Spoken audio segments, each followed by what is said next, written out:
ಇನ್ನು ವಾಹನ ಸಂಚಾರಕ್ಕೆ ಹಸಿರುಮಕ್ಕಿ ಸೇತುವೆ ಭಾಗಶಃ ಸಿದ್ಧವಾಗಿದೆ. ಹಸಿರುಮಕ್ಕಿ ಸೇತುವೆ ಶರಾವತಿ ಸಂತ್ರಸ್ತರ ದಶಕಗಳ ಕನಸಾಗಿರುವಂತದ್ದು.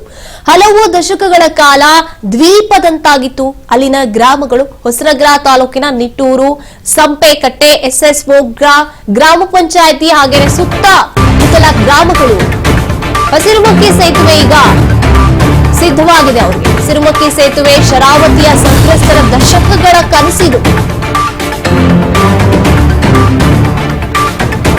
ಹೊಸನಗರ ತಾಲೂಕಿನ ನಿಟ್ಟೂರು, ಸಂಪೇಕಟ್ಟೆ ಈ ಗ್ರಾಮಗಳಲ್ಲಿ ಇನ್ನು ಎಸ್ಎಸ್ಒ ಪಂಚಾಯಿತಿ ಹಾಗೇನೆ ಸುತ್ತಮುತ್ತಲಿನ ಗ್ರಾಮಗಳ ಜನತೆ ಇನ್ನು ಮುಂದೆ ಸಂಚಾರಕ್ಕೆ ಸಿದ್ಧವಾಗಬಹುದು.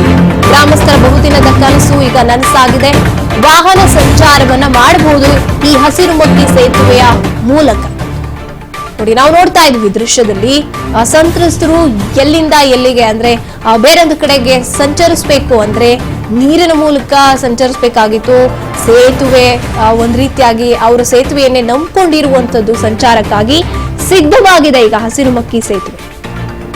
ಸುತ್ತಮುತ್ತಲಿನ ಗ್ರಾಮಸ್ಥರೆಲ್ಲರೂ ಕೂಡ ಈಗ ಸಂತಸದಿಂದ ಇರ್ತಾರೆ. ಹೊಸನಗರ ತಾಲೂಕಿನ ನಿಟ್ಟೂರು, ಸಂಪೇಕಟ್ಟೆ, ಎಸ್ಎಸ್ಒ ಇನ್ನು ಗ್ರಾಮ ಪಂಚಾಯತಿ ಸುತ್ತಮುತ್ತ ಬರ್ತಾ ಇರುವಂತ ಎಲ್ಲ ಸಂಪೂರ್ಣ ಗ್ರಾಮಗಳು ಕೂಡ ಈ ಸೇತುವೆಯನ್ನೇ ನಂಬ್ಕೊಂಡಿದ್ದಂಥದ್ದು. ದಶಕಗಳಿಂದ ಯಾವತ್ತಾಗುತ್ತೆ, ಯಾವಾಗ ರೆಡಿ ಆಗುತ್ತೆ ಅಂತ ಕಾಯ್ತಾ ಇದ್ರು ಜನ. ಸಂಚಾರಕ್ಕೆ ಯಾವಾಗ ಮುಕ್ತವಾಗುತ್ತೆ ಅಂತ ಈಗ ತಯಾರಾಗಿದೆ.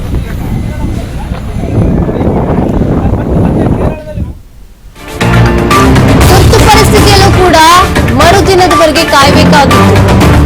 ಜನರ ಸಂಕಟದ ಮುಕ್ತಿಗೆ ಈಗ ಹಸಿರುಮಕ್ಕಿ ಸೇತುವೆ ಉದ್ಘಾಟನೆಗೆ ಸಜ್ಜಾಗಿದೆ. ಕತ್ತಲಿನಲ್ಲಿ ಶರಾವತಿ ಮುಳುಗಡೆ ಸಂತ್ರಸ್ತರ ಬಾಳಲ್ಲಿ ಈಗ ಬೆಳಕು ಆವರಿಸಿದೆ. ಅಂತಿಮ ಘಟ್ಟ ತಲುಪಿರುವಂತದ್ದು ಬೃಹತ್ ಸೇತುವೆಯ ಕಾಮಗಾರಿ. ಸಾಕಷ್ಟು ದಶಕಗಳಿಂದ ಭರವಸೆಯಾಗಿ ಉಳ್ಕೊಂಡಿರುವ ಸೇತುವೆ. ಬಹುನಿರೀಕ್ಷೆಯ ಸೇತುವೆ ಅತಿ ಶೀಘ್ರದಲ್ಲೇ ಈಗ ಲೋಕಾರ್ಪಣೆಗೊಳ್ಳುತ್ತೆ. ಸಿಗಂದೂರು ಸೇತುವೆ ನಿರ್ಮಾಣಕ್ಕೂ ಕೂಡ ಮೊದಲು ಶಂಕುಸ್ಥಾಪನೆ ಆಗಿದ್ದಂಥದ್ದು. ಸಾಗರ ಹೊಸನಗರ ಸಂಪರ್ಕ ಕಲ್ಪಿಸುವಂತ ಈ ಹಸಿರುಮಕ್ಕಿ ಸೇತುವೆ ತುರ್ತು ಪರಿಸ್ಥಿತಿಯಲ್ಲೂ ಕೂಡ ಅವರು ಏನೋ ಒಂದ್ ರೀತಿಯಾಗಿ ಆಸ್ಪತ್ರೆಗೆ ಹೋಗ್ಬೇಕಾಗಿರುತ್ತೆ.